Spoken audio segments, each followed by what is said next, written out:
Hello and welcome to AITPM News. And in this week's stories we hear of Amazon's transport priorities for their second headquarters.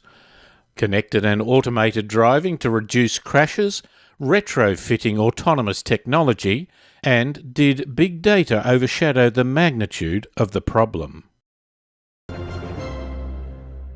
Many cities across America have offered incentives for sports teams to relocate to their area.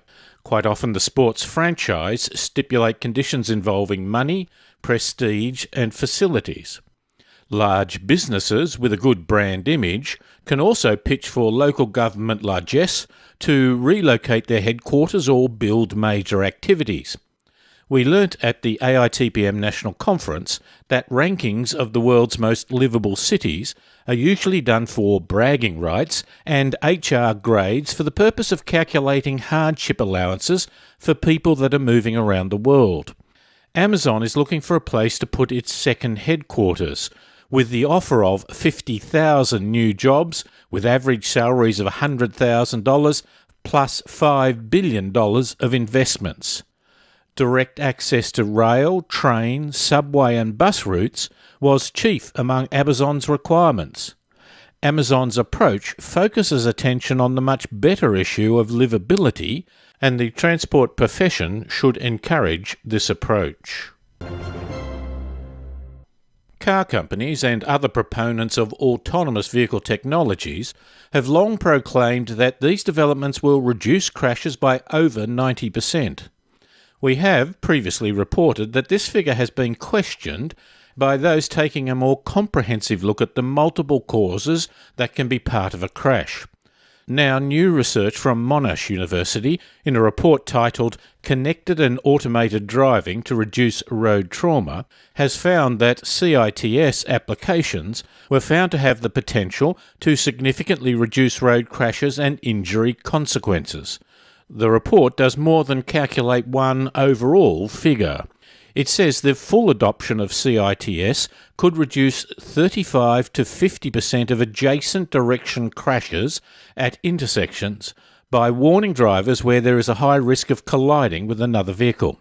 Another substantial benefit was the ability to warn drivers of a potential collision with an oncoming vehicle. This application was projected to reduce opposing direction crashes by up to 40%.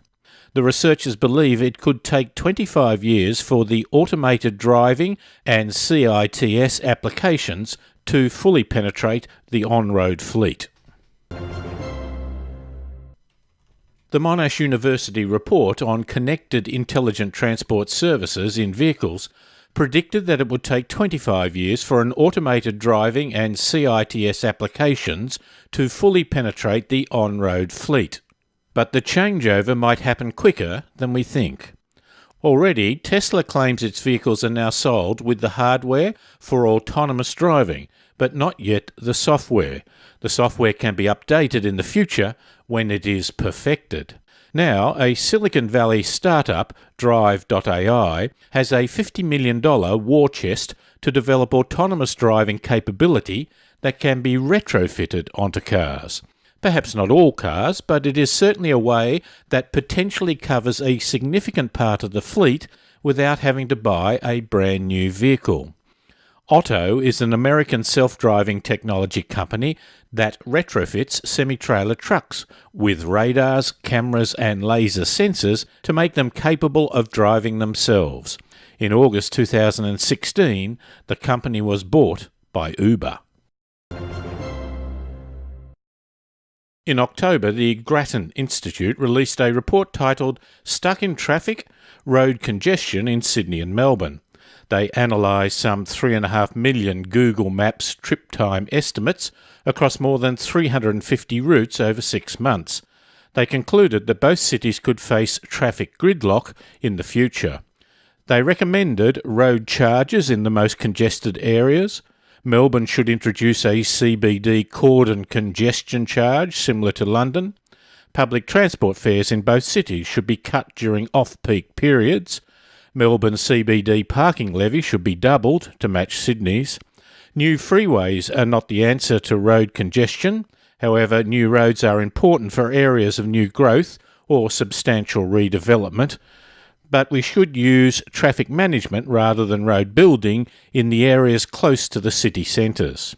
While much of the Grattan Institute's work has been important and constructive, the tone of this report and the recommendations use expressions and words that are part of a narrow and older style image of the transport task. In part, the overview says most commuters in Sydney and Melbourne drive to work, and congestion is most acutely felt by those heading into the CBD and surrounding suburbs. The first statement is true, and the second is generally true, where the emphasis should be placed as much on surrounding suburbs as the CBD.